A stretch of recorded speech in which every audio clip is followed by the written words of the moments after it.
programa Saber Direito desta semana é com o professor Walter Capanema.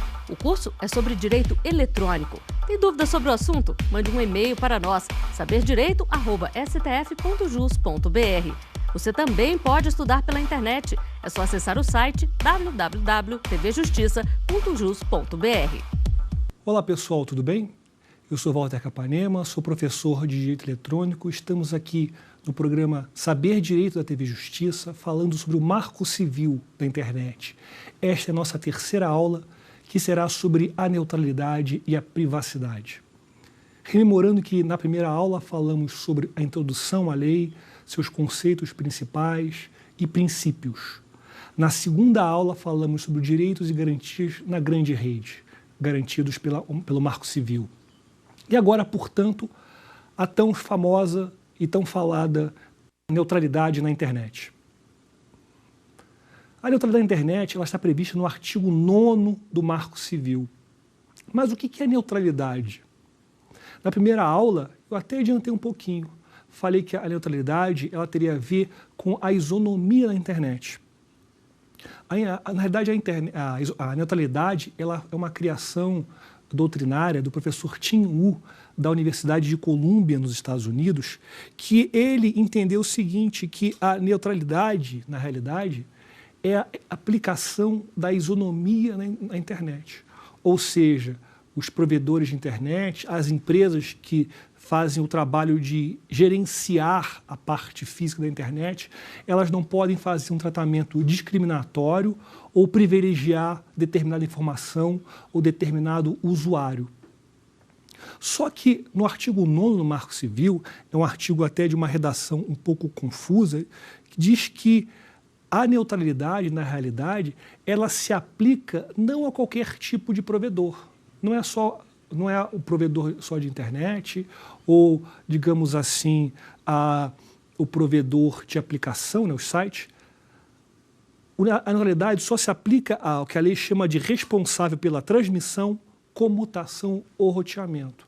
Nós poderíamos incluir aí o provedor de acesso à internet, como que também aquelas empresas que garantem o acesso físico à internet por meio de cabos ou outras tecnologias.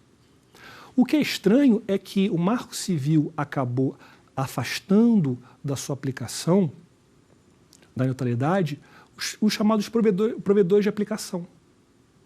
Ou seja, é muito comum, vou dar um exemplo, que às vezes você vai num site de uma rede social ou num site de vídeo e você não pode visualizar o conteúdo porque diz o seguinte, olha, esse conteúdo não pode ser exibido no seu país. Por que isso? Como é que ele sabe que eu sou brasileiro? Como é que ele sabe que eu estou no Brasil e esse conteúdo não pode ser visto aqui? Eu não falei nada. De certo modo, até você falou, porque pelo número IP, o início do número IP tem sempre a ver com o país. O número IP é uma sequência de números. E os primeiros números têm sempre a ver com o país. Então, quando o site verifica, opa, esse usuário é do Brasil, esse conteúdo pode ser acessado do Brasil? Não temos contrato com o Brasil, então não deixa ele acessar. Então, por uma questão de direito autoral, normalmente, se bloqueia o conteúdo. Então, o que acontece? Essa forma de discriminação, para o Marco Civil, não seria uma violação da neutralidade. Porque a neutralidade teria a ver com o provedor de internet e o provedor e aquelas empresas que garantem o acesso tecnológico, o acesso físico à internet. Mas o que é curioso é que o próprio professor Tim Wu, que criou a ideia da neutralidade na internet, ele diz que a origem da neutralidade não tem nem a ver com a internet, mas tem a ver com uma comunicação muito mais antiga, tem a ver com uma legislação do século XIX, uma legislação sobre telégrafo. Então, essa legislação americana de telégrafo diz mais ou menos o seguinte, que quando uma estação recebesse mensagens, ela tinha que enviar mensagem na ordem de recebimento. A estação de telégrafo não poderia privilegiar ou discriminar uma regra, não poderia discriminar uma mensagem. Então, veja o quanto essa ideia já é antiga. E nesse mundo da internet é especialmente curioso, por quê? Porque a neutralidade, a quebra na neutralidade, ela pode se dar de várias maneiras. Até como uma forma de censura. A neutralidade tem a ver até a quebra com até que da censura, ou seja, você quer ver um conteúdo que seria impróprio segundo a religião do seu país. Então o site coloca o provedor coloca aí um filtro impedindo o acesso. Opa, o Walter quer acessar um conteúdo impróprio. Então o provedor de internet mesmo faz o bloqueio. Quando o provedor faz o bloqueio, quando o provedor analisa o seu conteúdo, quando ele filtra, ele, além de estar ferindo a sua liberdade de conhecimento, ele está também ferindo a sua privacidade. Porque quando há essa análise do fluxo de comunicação, está violando também a sua privacidade. Então, a neutralidade é muito importante na internet por isso. Portanto, a neutralidade é a isonomia na era digital. O que é curioso é que o Brasil não é o primeiro país do mundo a tratar de uma lei sobre neutralidade. Alguns outros países, como Chile, Colômbia, Holanda e Peru, já têm regras sobre a neutralidade. E veja bem, embora tenha sido um professor americano que tenha trazido para a gente a ideia da neutralidade, que adotamos aqui no Marco Civil, nos Estados Unidos o debate é gigantesco. Eles não têm uma legislação sobre isso e, volta e meia, surgem decisões contrárias à neutralidade. Agora, infelizmente, são decisões que são pautadas em interesses políticos, em lobby dos grandes provedores. Inclusive, uma das grandes questões envolvendo a discussão do Marco Civil envolvendo a neutralidade. Porque, segundo se relata na imprensa, os provedores de acesso à internet não queriam que a internet tivesse o princípio da neutralidade. Queriam, por exemplo, que a internet fosse, digamos assim, como uma pista, uma autoestrada, em que você tivesse uma pista mais rápida e uma pista mais devagar. Se a pessoa quisesse utilizar a pista mais rápida, teria que pagar mais. Ou seja, se você quer utilizar uma internet mais rápida, tem que pagar mais por isso. Agora, pergunto para vocês, não seria isso uma forma de discriminação? Estou discriminando. Estou, de certa forma, dando preferência a alguém. E até existem formas de discriminação que parecem positivas, mas são discriminação. Vou dar um exemplo. É muito comum serviços de celular, serviços de telefonia celular e até de internet, dizem o seguinte, olha, se você, enquanto você acessar a rede social X, você não paga tarifa. Ou seja, você tem um limite de banda larga por mês.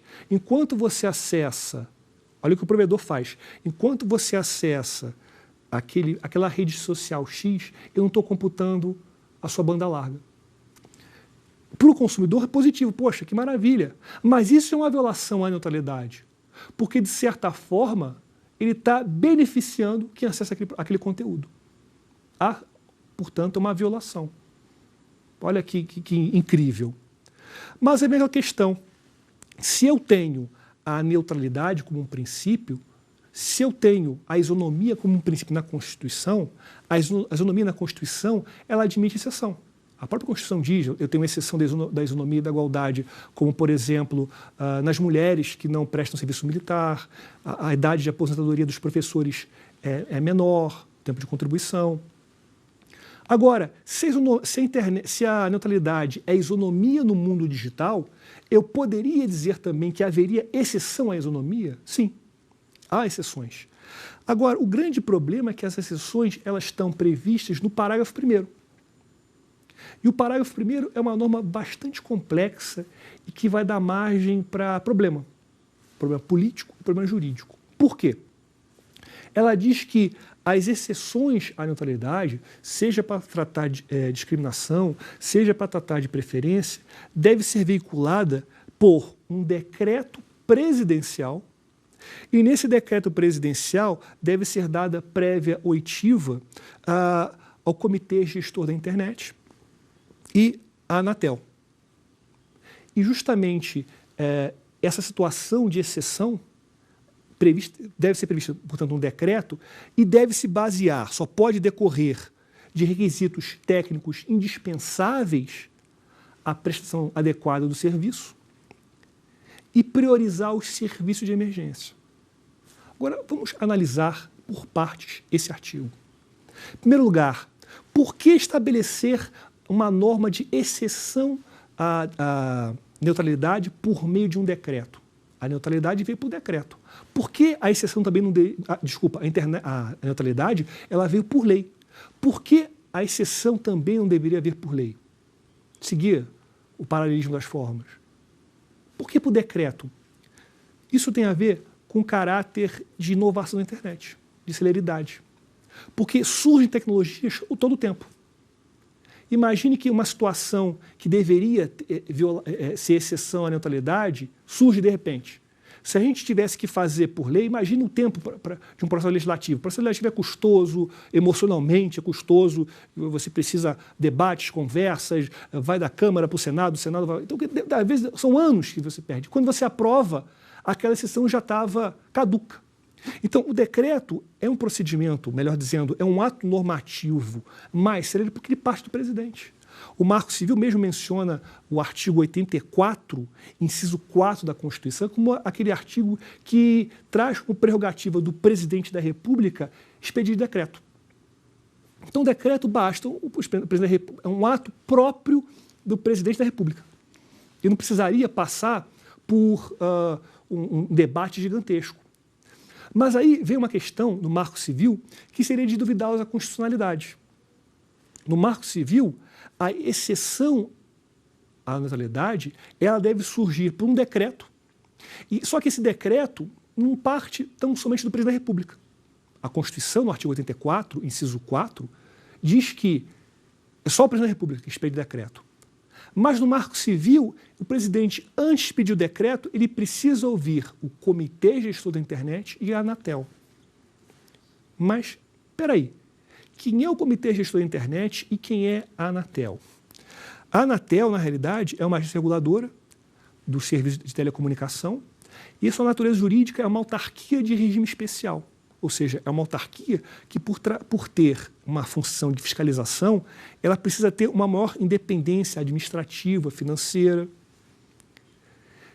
Ela é regulamentada, a Anatel, pela Lei 9472 de 97, a Lei Geral da Anatel. Por outro lado, o Comitê Gestor da Internet, digamos assim, é um órgão sem personalidade jurídica. Ele foi criado em 95 pela Portaria Interministerial 147 de 95. Por que interministerial? Porque envolveu o Ministério das Comunicações e o da Ciência e Tecnologia.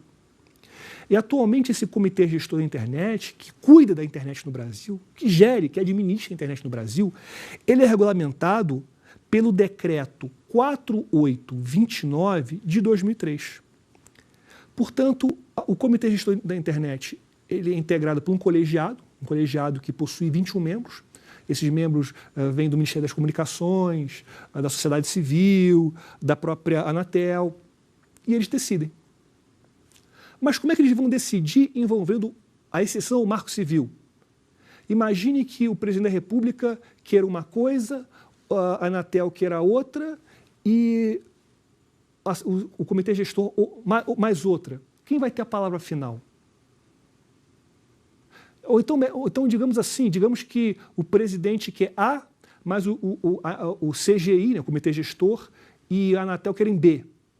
Vale por maioria? Teria um voto de maioria? Ou então, se o presidente da República não quiser ouvir, ele não quis ouvir a Anatel e o comitê gestor, esse decreto seria nulo? Eu entendo que é preciso conjugar essa norma com a própria Constituição. Isso quer dizer o seguinte, que eu entendo que o presidente aí teria uma faculdade de ouvir esses órgãos, essas entidades, para exceção da neutralidade. Ele não está vinculado. Ele ouve se ele quiser. Porque justamente por serem órgãos de reconhecido caráter técnico, eles vão, digamos assim, prestar um auxílio ao presidente. Eles não vão votar. Não vai ser uma eleição. E o presidente ouve se quiser. É claro que, de repente, até vale a pena, porque por ter um conhecimento técnico seria interessante, mas muitas vezes, quando você vai submeter a Anatel ou seja, e ao comitê gestor, você às vezes vai levar tanto tempo que você vai desnaturar a importância de se utilizar um decreto. Portanto, a palavra do presidente envolvendo a exceção deve sempre prevalecer. Agora, como é que a gente poderia pensar numa exceção à neutralidade? Como é que eu poderia pensar num caso concreto, se eu fosse o presidente, se eu quisesse aqui, digamos, dar um exemplo de uma discriminação da neutralidade que seria válida? Eu vou dar um exemplo, como a gente está falando do Marco Civil, como a gente está falando de normas da internet, eu vou dar um exemplo aqui dos usos e costumes da internet. Qual seja? Um exemplo que ocorre muito no mundo da segurança da informação. O que seria? Vou pegar um exemplo assim. Muitas vezes, existem sites importantes de empresas, de bancos, que eles são atacados por computadores zumbis. Então, de repente, o criminoso, ele captura, através de programas de computador, diversos computadores. Muitas vezes, num país. Ele começa a fazer um chamado ataque de negação de serviço, ou seja, ele começa a fazer uma sobrecarga de acesso àquele site de tal forma a tirar do ar. Isso é muito comum, é muito utilizado por organizações criminosas no mundo. Só que muitas vezes ele faz ataques a partir de um país. De repente, um banco brasileiro, um grupo de criminosos quer derrubar um banco brasileiro. Então ele faz um ataque. Ele pega vários computadores, por exemplo, da África do Sul, e esses computadores fazem um ataque maciço aos computadores brasileiros. Aí, veja bem, aí que entraria a exceção da neutralidade. Por uma questão de segurança, o provedor, o site, ele não permitiria o acesso aos computadores vindo da África do Sul, porque sabendo que eles poderiam tirar o site do ar.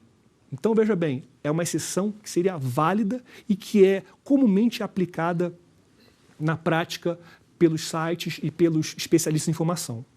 Dito isso, vamos à nossa primeira pergunta de hoje. O que é neutralidade? Neutralidade, como foi dito, seria a aplicação, um desdobramento do princípio da isonomia previsto na Constituição no mundo digital. Ou seja, no serviço de prestação de serviço, na prestação de serviço da internet, no roteamento, nas atividades fins da internet, as empresas que cuidam dessas tarefas, elas não podem discriminar ou privilegiar a comunicação.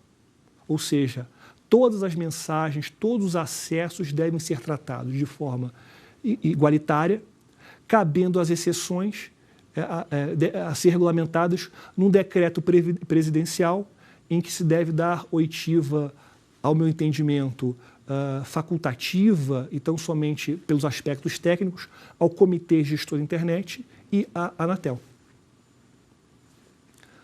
Voltando aqui ainda a falar sobre o artigo 9º, voltando ainda a falar sobre a neutralidade da rede, é curioso analisar o seguinte, que a partir do momento em que há esse decreto presidencial definindo as hipóteses de exceção à neutralidade e que elas estão sendo aplicadas no caso concreto, o provedor de internet ou o provedor de roteamento que esteja aplicando a neutralidade, a exceção da neutralidade, ele deve garantir, no caso concreto, uma série de direitos. Ele tem uma série de deveres aí que deve cumprir, que estão previstos no parágrafo 2º do artigo 9º. São vários incisos. O primeiro inciso diz o seguinte, que esse provedor ele deve se abster de causar danos aos usuários. E se causar, ele vai responder de acordo com o artigo 927 do Código Civil. Então, o que acontece é o seguinte, quando o provedor, quando for aplicar a exceção da neutralidade, ele acabar, digamos assim, prejudicar em demasia, ele ultrapassar o limite da exceção e prejudicar um usuário, ele vai responder. Mas aqui eu faria uma ponderação. O Marco Civil ele está citando o artigo 927 do Código Civil.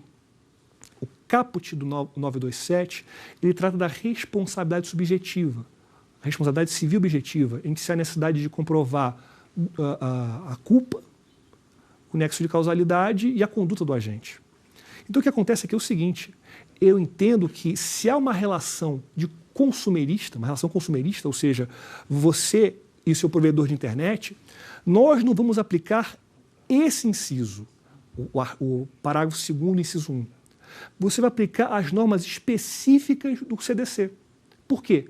O CDC seria mais benéfico em termos de responsabilidade civil ao usuário, no sentido de que a responsabilidade civil será objetiva. Não há necessidade de se comprovar a culpa ou o dolo do provedor. Ele é mais benéfico. O ônus probatório é menor do ponto de vista do consumidor. Ou seja, só se aplica o 927 se uma relação de direito civil.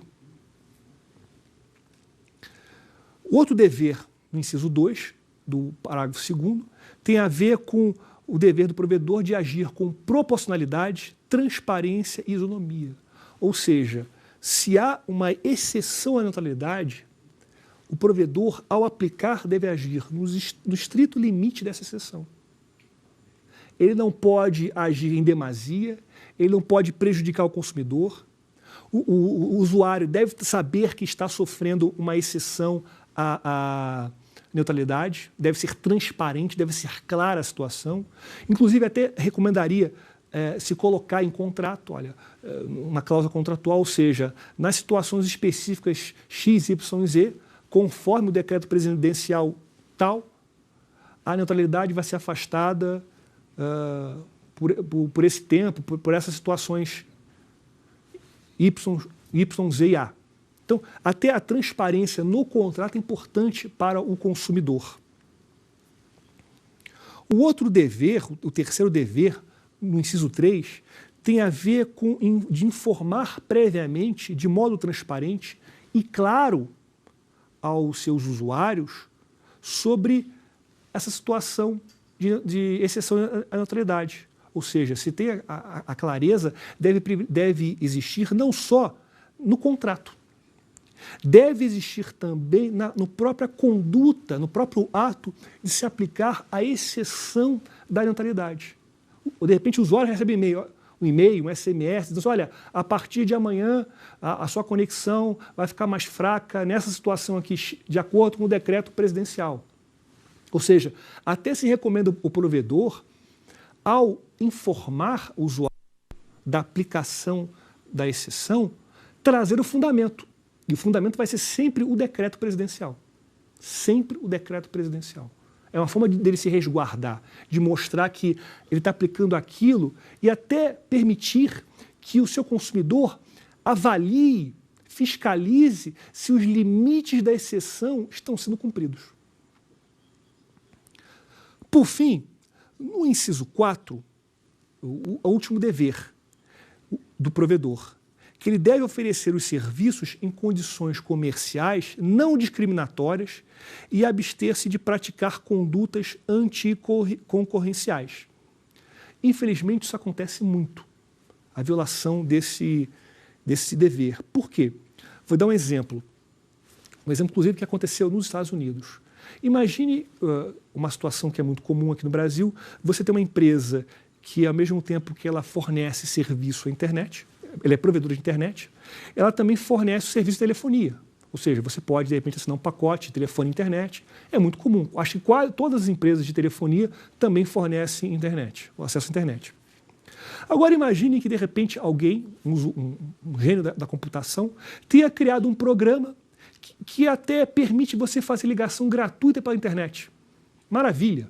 Você pega o microfone, cadastra seus amigos e conversa. Ao invés de você fazer uma ligação telefônica caríssima para os Estados Unidos para falar com seu primo, você usa um programa pela internet. Você não vai pagar nada. Então, o que acontece?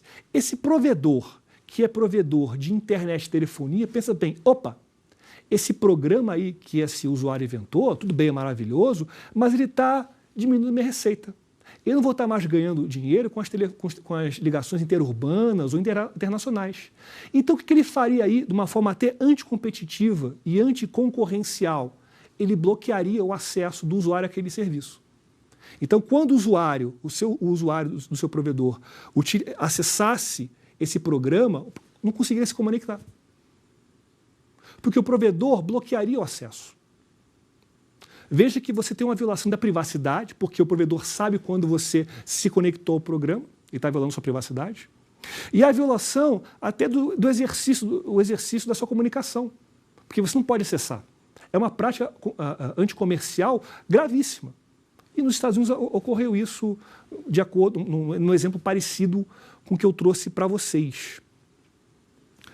O parágrafo 3º traz também uma conduta que o Marco Civil veda, só que, infelizmente, essa conduta é praticada diariamente pelos provedores de internet, que é o seguinte, que quando, o que o Marco Civil está vedando? Quando o provedor forneceu o acesso à internet, seja essa conexão onerosa ou gratuita, ainda que seja uma conexão envolvendo cabos de comutação, tratamento, esse provedor ele não pode bloquear, monitorar, filtrar ou analisar o conteúdo dos pacotes de dados, ou seja, das informações que estão sendo filtradas, que estão sendo que estão circulando pela internet. Por isso daí, na realidade, é uma clara afronta à privacidade. Porque o provedor ele tem acesso a tudo que você está fazendo, o provedor de internet. Então ele pode, tecnicamente falando, ele tem tecnologia para analisar o que você está fazendo. E quando existe uma conduta que no mundo da tecnologia é chamada de modelagem de tráfego. Isso aí não tem livro de direito, é chamada modelagem de tráfego. O que é modelagem de tráfego? O provedor, de forma ilegal, de forma abusiva, ele começa a agir como um guarda de trânsito do tráfego de dados. Vou dar um exemplo. Digamos que você goste muito de acessar sites de vídeo. Você hoje em dia tem site que você faz assinatura, né? Ao invés de você alugar o DVD, você vai no site, paga uma mensalidade e assiste o vídeo. Tem vários sites como esse. Só que quando você assiste quando você assiste vídeo pela internet, você consome muita banda larga. E não interessa para a empresa que você tenha esse acesso tão grande. Então, a modelagem de tráfego é uma situação em que o provedor ele ou bloqueia ou diminui a velocidade. Ou seja, quando você se conecta no serviço de vídeo, por exemplo, a velocidade acaba sendo baixa. O vídeo aparece fraquinho, não tem toda aquela beleza, aquela resolução, aquela clareza que tinha antes. Então, essa modelagem de tráfego é justamente o que o Marco Civil está vedando no parágrafo 3º. É uma prática realmente ilegal, é uma prática absurda, e uma prática principalmente que viola a privacidade do usuário. Porque, justamente, como eu falei, se a empresa está controlando o tráfego, ela está analisando o conteúdo. Então, de repente, você quer baixar um filme pirata, tudo bem, é crime. O provedor poderia bloquear? Não. O provedor não poderia bloquear, você vai responder pelo crime, normalmente. Seja Código Penal, seja a lei do software, ele não pode fiscalizar o conteúdo das suas comunicações. Seria ilegal. Aplicação do Marco Civil. Mas uma questão da neutralidade que eu chamo a atenção de vocês é o seguinte: se o Marco Civil garante a neutralidade como um princípio tão importante, quando ele foi votado, parece que esqueceram de uma norma muito importante. Quando você garante um direito, é importante também que você preveja uma sanção em caso de desobediência, em caso de afronta a esse direito. O Marco Civil não trouxe. Não há qualquer sanção administrativa, e nós temos o artigo 12, que trata de sanções administrativas, mas o artigo 12 não se aplica à neutralidade. Então, se o provedor violar a neutralidade, não haveria qualquer sanção administrativa para ele. Mas poderia o particular, o usuário, individualmente promover algum tipo de ação? Entendo que sim. Pode, dependendo do caso, a violação da neutralidade configurar um dano moral, ou até mesmo um dano patrimonial. Imagine que o usuário utilize o acesso a vídeos na internet como sua profissão. Ele ministra aulas pela internet por vídeo, videoconferência, ele trabalha de casa através de videoconferência. E o provedor de internet, ele corte ou diminui o acesso a esse vídeo. Ele teve aí um problema, ele teve aí um prejuízo no exercício da sua função. Então, ele teve dano. Ele teve um dano patrimonial que pode sim ser buscado numa ação de responsabilidade civil. Um outro tema que merece análise, além da neutralidade, tem a ver com o artigo 10 do Marco Civil. O artigo 10 ele trata da guarda dos registros de conexão de dados. Só para rememorar, os registros de conexão de dados, na realidade, é um conjunto de informações que relata que documenta a conexão do usuário da internet. Ela diz qual é o número IP do computador, melhor dizendo, qual é o número IP do computador, qual foi o horário que o usuário acessou e qual foi o horário que o usuário se desligou. É importante fazer essa análise, por quê? Porque vai permitir, de certa forma, localizar o usuário em caso de prática de um ilícito administrativo, civil ou penal. Vamos então agora à nossa segunda pergunta. Os provedores de acesso à internet podem monitorar seus usuários? Não. De acordo com o artigo 9º, parágrafo 3º do Marco Civil, é vedado aos provedores o monitoramento, a fiscalização do tráfego de dados dos seus usuários. Há aí uma clara afronta à sua privacidade, à comunicação e até mesmo a liberdade de expressão. Então, é uma conduta lesiva, só que, infelizmente, não há aí qualquer sanção prevista na lei em caso de desobediência desse artigo. Isso não impede que o usuário que teve sua conexão monitorada promover uma ação de responsabilidade civil, até por dano moral, dano à sua privacidade, em face do provedor de internet. Vamos voltar então ao artigo 10. O artigo 10, que vamos analisar agora, ele trata, portanto, da guarda e disponibilização dos registros de conexão e acesso a aplicações da internet. Ou seja, deve existir a guarda dos registros de conexão de acesso, de dados pessoais e as comunicações privadas. Eles devem ser guardados e devem ser protegidos. Essa guarda deve ser feita num ambiente seguro, porque se são dados sensíveis, são dados que devem ter aí uma proteção de tecnologia, ou seja, usando uma expressão do própria segurança. Criptografia. O que é criptografia? Criptografia é uma ciência que vem desde a época de Júlio César, antiga, bem do computador, que ela embaralha as informações de tal sorte que só quem tem acesso a uma senha ou uma palavra de passe pode ter acesso ao seu conteúdo. Então, se as informações são tão importantes, dizem respeito à vida do usuário, seria importante que elas fiquem criptografadas, que elas fiquem escondidas, embaralhadas. O parágrafo 1º do artigo 10 diz o seguinte, que o provedor responsável pela guarda de todo esse material de dados pessoais, de registro de conexão, de aplicação, será obrigado a disponibilizar esse conteúdo de forma autônoma ou associada aos dados pessoais só mediante a ordem judicial. Ou seja, todos os registros que dizem respeito à vida do cidadão, do usuário, que esteja armazenado no provedor, o Ministério Público não pode requisitar diretamente. A autoridade policial não pode requisitar diretamente. A autoridade policial, o Ministério Público, precisa ter uma autorização judicial para tanto.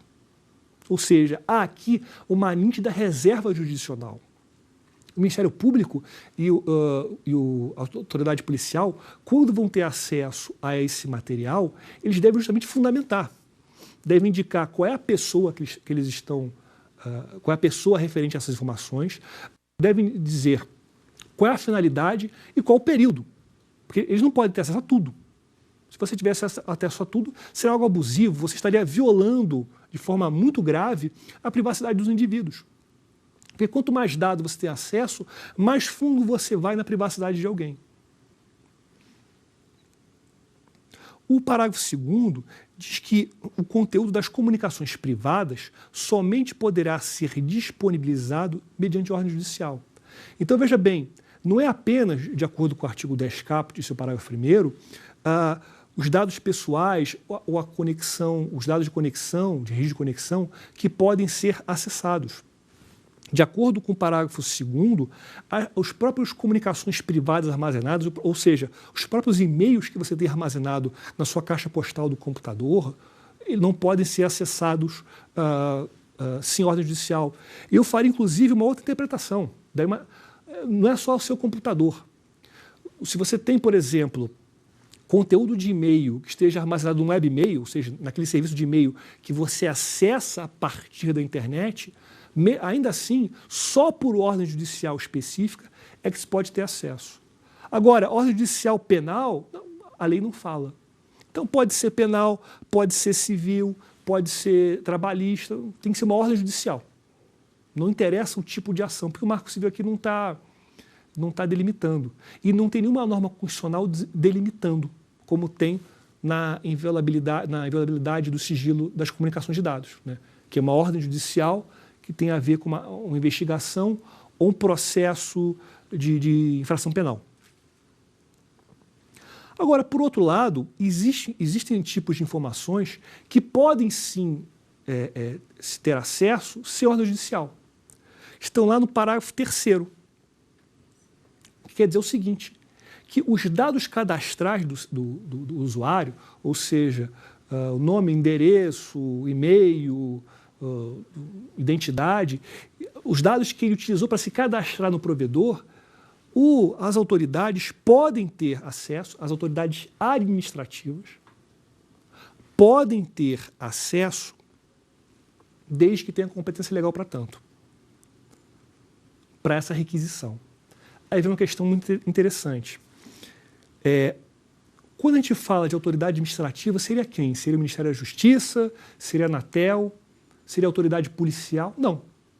O Marco Civil, ele, quando quer se referir à autoridade policial, ele é explícito, autoridade policial. Aqui ele só fala de autoridade administrativa. Então, como regra geral, os dados cadastrais só podem ser acessados pela autoridade administrativa. Uma autoridade da Anatel, uma autoridade fazendária, tributária, uma autoridade que seja vinculada ao Ministério da Justiça. Todas essas autoridades, ao meu sentir, teriam legitimidade para tanto. E se vão fazer essa requisição, eu entendo também que teria um fundamento. Teria que, mesmo que seja uma requisição administrativa, ou seja, uma requisição que não detenha uma ordem judicial, deve ser uma requisição que tenha requisitos, ou seja, esteja fundamentada, como eu falei, indique quem é de quem eles estão querendo obter os dados cadastrais. Tudo isso deve ser delimitado. Agora, eu chamo a atenção dos senhores que existem situações que não estão previstas no Marco Civil em que a autoridade policial pode ter acesso aos dados cadastrais. Eu peço para que vocês façam uma remissão ao artigo 17-B, 17B de bola, da Lei 9613 de 98, que é a Lei de Lavagem de Dinheiro. Nessa lei, a autoridade policial e o Ministério Público, eles podem ter acesso exclusivamente aos dados cadastrais do investigado, inclusive de provedores de internet. Ou seja, na regra geral, no Marco Civil, o Ministério Público e a autoridade policial não podem ter acesso aos dados cadastrais.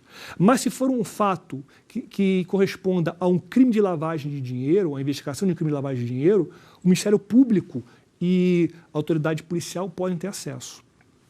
Uma outra situação semelhante está no artigo 15 da Lei 12.850 de 2013, que é a Lei do Crime Organizado.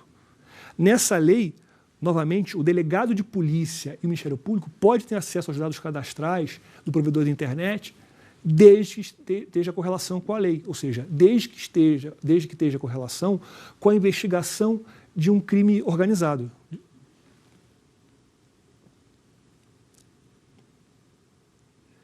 É interessante também passar a analisar o artigo 11 do Marco Civil. Esse artigo 11 diz que em qualquer operação de coleta, armazenamento, guarda, tratamento, ou seja, naquela operação que há uma manipulação de registros, dados pessoais ou de comunicação, que seja feita por provedores de conexão ou pelos provedores de aplicação, que, rememorando, são os sites e serviços da internet, se pelo menos um desses atos, quais sejam operação, coleta, armazenamento e guarda, ocorra no Brasil, deve-se respeitar obrigatoriamente a legislação brasileira. Qual é o problema? O problema é o seguinte, que muitas vezes, já antes do Marco Civil, já houve discussão judicial sobre se poderia aplicar a lei a empresas estrangeiras. Então, o que aconteceu? Houve um processo no STJ, um processo até que teve bastante repercussão, em que se queria ter acesso ao conteúdo de e-mails que estavam armazenados no webmail. Obviamente, mesmo antes do Marco Civil, se buscou aí uma ordem judicial para tanto. A empresa que gerencia o webmail se negou. Disse o seguinte, disse que ela se submete às leis dos Estados Unidos, de onde está sua matriz. E que, de acordo com a lei dos Estados Unidos, esse ato seria ilegal, que ela não poderia fazer isso. Eu entendo, obviamente, entendo aqui até data vênia, que seria um argumento malicioso. Por quê? Porque esse tipo de empresa, ela acaba jogando com a questão de nacionalidade e de competência. Por quê? Porque quando ela se é sujeita de obrigações e de direitos, ela se diz brasileira. Quando ela é obrigada a cumprir uma ordem judicial ou uma ordem legal, ela se diz americana. Isso diz que não pode cumprir a ordem judicial. É claro que essa tese o STJ não adotou, essa tese de defensiva o STJ não adotou. Por quê? Porque a partir do momento que ela é uma empresa que tem uma sucursal brasileira, é uma empresa em que uma dessas partes de tratamento, de coleta, ocorra no Brasil, ela deve sim obedecer à legislação brasileira. Então, essa tese de que eu não sou brasileiro não funciona, não. É uma tese que cai por terra e até, digamos assim, traz o Marco Civil para essas empresas. Até a questão desse artigo 11, ele foi debatido, ele foi trazido, ele foi criado, ele trazia a questão envolvendo a espionagem dos Estados Unidos, porque quando o Edward Snowden ele revelou aquela série de documentos, se descobriu que grande parte da espionagem que era feita pela internet ocorria através de provedores de aplicação, redes sociais, sites de e-mail, que são americanos. Quer dizer, eles estão sendo obrigados a cumprir a legislação americana e nós, usuários da internet e desse serviço de internet no Brasil, nós acabamos sendo vítimas. Nós somos usuários e vítimas, porque as nossas comunicações acabam sendo todas monitoradas pela NSA. E o livro que trata do caso do Edward Snowden é muito interessante, porque ele revela que um dos lemas da NSA, da Agência de Segurança Nacional dos Estados Unidos, era coletar tudo. Então, o que acontece? Tudo que você coloca na internet está sendo coletado pela NSA. Tudo está sendo coletado. Então, realmente, é algo assustador. Então, imagine você sabendo que sua rede social preferida é americana, o seu serviço de e-mail é americano, o seu site de busca é americano. Todos eles estão obedecendo à americana. Havia uma previsão original de que esses sites americanos, ou esses sites estrangeiros, a partir do momento que eles prestassem serviço para o Brasil, eles deveriam hospedar os seus servidores no Brasil, ter computador no Brasil, até para permitir uma fiscalização brasileira. Essa norma não chegou a entrar no Marco Civil, na sua redação final, porque ela seria muito custosa para os provedores, porque o Brasil, para você ter um servidor numa empresa, um computador, ainda é muito caro. Para você comprar um servidor, a energia elétrica é muito cara. E, além do mais, você não impediria do provedor de pegar aquele conteúdo e copiar para os Estados Unidos. É muito difícil você fiscalizar ou impor limite aos dados na internet.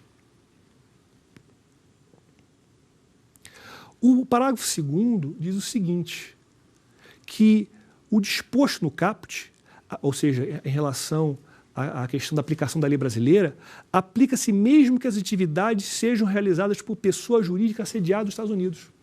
Quer dizer, a pessoa não teve nem sucursal. O que pode acontecer é o seguinte, a empresa verifica, a empresa, por exemplo, americana, verifica que o Marco Civil seria muito oneroso para ela, se ela tivesse uma sucursal no Brasil. Então, ela não tem sucursal no Brasil. Então, o que acontece é o seguinte, de acordo com o Marco Civil, esse parágrafo 2º, você vai aplicar, mesmo que a empresa seja sediada no exterior, mas ela ofertar serviço ao público brasileiro. Mas aí você pensa, como é que eu vou saber que uma empresa americana, inglesa, ou tailandesa, chinesa, que seja, ela está fornecendo serviço para um brasileiro? Porque ela está lá nos Estados Unidos. Como é que eu vou descobrir a internet internacional? Eu entendo o seguinte, eu terei um parâmetro. Eu vou descobrir, eu vou entender que o serviço é prestado para o brasileiro quando o site dessa empresa, originalmente numa língua estrangeira que seja, passou a ter uma parte em português. Se ele passou a ter português, uma parte em português, ou então ele passou a ter anúncios em português, ele está oferecendo serviço aos usuários, aos cidadãos brasileiros. Dito isso, vamos então à nossa terceira pergunta. Os provedores de aplicações devem hospedar seus sites no Brasil? Como vimos, não. Por quê? Porque o Marco Civil não trouxe essa ideia que foi originalmente prevista de que, para se evitar e até se mitigar a espionagem trazida pelos Estados Unidos, que a hospedagem deveria ser feita no Brasil, a hospedagem dos servidores deveria ser feita no Brasil, de forma a se garantir uma fiscalização. Por que não entrou no Marco Civil? Porque, na realidade, seria muito oneroso do ponto de vista econômico você ter um servidor, um computador brasileiro, funcionários brasileiros. O custo da energia elétrica no Brasil é muito caro. A internet no Brasil ainda não é tão rápida quanto nos Estados Unidos. Ou seja, além da questão econômica, teve também a questão envolvendo a própria eficiência dessa medida. Porque o fato de você ter um servidor no Brasil não impede que a empresa espione. Ela pode pegar aquele material e repassar para a sua matriz nos Estados Unidos ou no país que seja. Então, realmente, porque é uma questão de economia e de eficiência. O parágrafo 4º do artigo 11 diz o seguinte, que um decreto vai regulamentar o procedimento para apuração das infrações desse artigo. As infrações já estão previstas no artigo 12, que vamos falar mais adiante, mas o procedimento não. Eu entendo particularmente que esse procedimento administrativo ele deve seguir os parâmetros gerais da Lei Federal de Processo Administrativo, que é a Lei 9784 de 99. E veja bem, esse decreto é um decreto que é diferente daquele decreto da neutralidade. O decreto da neutralidade, ele exige uma prévia oitiva do Comitê Gestor da Internet e da Anatel. Esse não. É um decreto presidencial 100%. O artigo 12 justamente trata das sanções. Ou seja, quando houver violação dos artigos 10 e 11 do Marco Civil, sem prejuízo das sanções, das demais sanções administrativas, cíveis e criminais, o artigo 12 ele traz aí um rol de sanções que podem ser aplicadas isolada ou cumulativamente. Agora, a lei não diz quem vai aplicar essas sanções. Quem vai ser?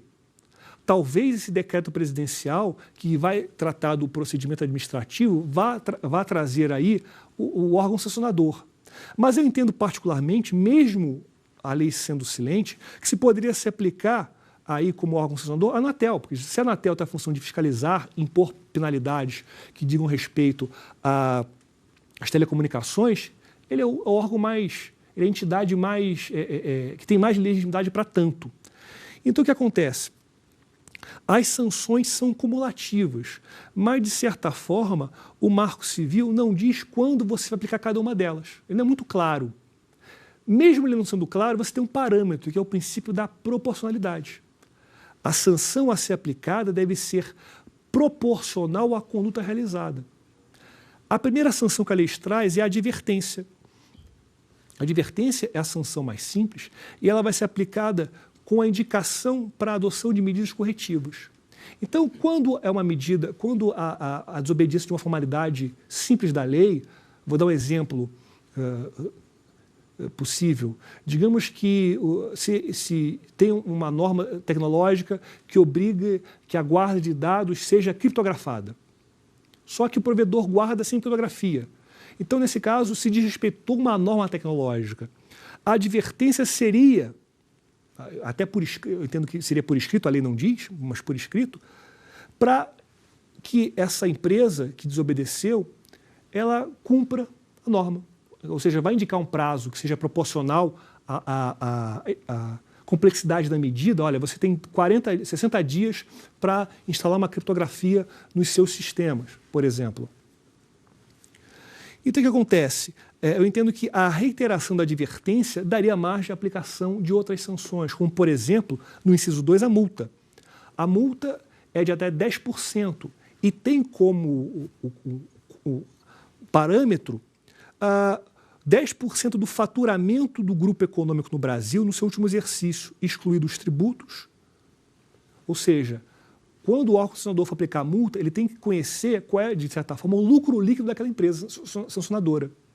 E deve também ter como parâmetro, aí a lei já é bem clara, a condição econômica do infrator, ou seja, se ele for uma empresa bilionária, a multa deve ser maior, e a proporcionalidade entre a gravidade da falta e a intensidade da ação.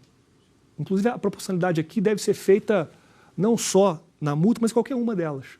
Eu entendo que a multa deve ser aplicada até cumulativamente nas situações em que o provedor, a empresa, ela teve lucro com aquela conduta. Então, se o Marco Civil garante a guarda dos dados e a empresa começa a vender os dados, poderia se aplicar, por exemplo, uma pena mais grave com a multa. Porque houve benefício econômico por parte do provedor e houve prejuízo até por parte do usuário. No inciso 3, eu tenho a suspensão temporária das atividades, que envolve os atos do artigo 11. Ou seja, ela é relacionada com o artigo 11, ou seja, com a relação do artigo 11. Então, quer dizer o seguinte, a suspensão não pode ser eterna, a lei não diz o prazo de suspensão. Agora, a suspensão não pode ser feita num prazo que onere por demais a empresa e até mesmo impeça o exercício da sua atividade empresarial. Deve, portanto, existir uma proporcionalidade entre a conduta e a sanção. Aí, por exemplo, a suspensão poderia ser aplicada em caso de reiteração de faltas leves, de faltas que dariam margem à advertência. Então, a empresa praticou várias condutas que davam margem à advertência, ela teve várias advertências. Eu posso aplicar a suspensão temporária. Pelo menos esse seria o meu entendimento, embora a lei expressamente não diga isso. Seria um entendimento possível aí. E no inciso 4, diz o seguinte, a última sanção, a mais grave, a proibição do exercício das atividades que envolvam os atos no artigo 11. Ou seja, houve ofensa, houve desobediência ao artigo 11, o que acontece? É uma conduta muito grave, a mais grave, então essa empresa vai ser proibida de exercer a sua atividade econômica. Quer dizer, é quase aí, digamos assim, uma condenação à morte da empresa, ela não vai poder mais operar. Agora, é importante verificar, o Marco Civil não trouxe isso, que muitas vezes a proibição de exercício da empresa, ela tem 3 sócios. O que acontece? Foi proibida. Os 3 sócios criam uma outra empresa. O que acontece? Poderia se estender aquela proibição, originalmente à empresa, aquela outra empresa, mas com os mesmos 3 sócios? O Marco Civil foi silente. Eu até, correndo o risco de ser polêmico, entendo que sim. Eu faria até um paralelo com alguns julgados envolvendo licitação nesse mesmo sentido. Quer dizer, se você tem os mesmos sócios e cria uma outra empresa até para fugir da aplicação da sanção legal, você está agindo de uma forma, você está agindo de má fé. Então, haveria aí, portanto, ao meu sentir, uma extensão daquela proibição originalmente direcionada a uma empresa, a essa nova empresa que mantém os mesmos sócios. E, por derradeiro, o parágrafo único desse artigo. Ele trata uma norma muito importante que versa sobre a solidariedade da pena de multa. É a única pena que o Marco Civil verifica a solidariedade entre a empresa estrangeira com a sua sucursal no país. É uma norma muito interessante e muito inteligente porque muitas vezes a empresa estrangeira é multibilionária. E a empresa brasileira, a filial, é coitadinha, pobrinha, só um escritório com uma mesa. Então, para, digamos assim, que essa sanção de multa seja eficiente, seja proporcional à conduta e até mesmo a um dos parâmetros que a lei trata no seu inciso 2, que é a condição econômica do infrator, é justamente levar em consideração a solidariedade com a empresa mãe, a empresa que esteja no exterior. Portanto, é uma norma muito sábia, essa solidariedade apenas para os fins da aplicação da pena de multa. Bem, gente, a nossa aula de hoje, nossa terceira aula está terminando. Aguardo vocês na próxima aula. Muito obrigado e até a próxima. Tem dúvida sobre o assunto? Mande um e-mail para nós, saberdireito@stf.jus.br. Você também pode estudar pela internet. É só acessar o site www.tvjustiça.jus.br.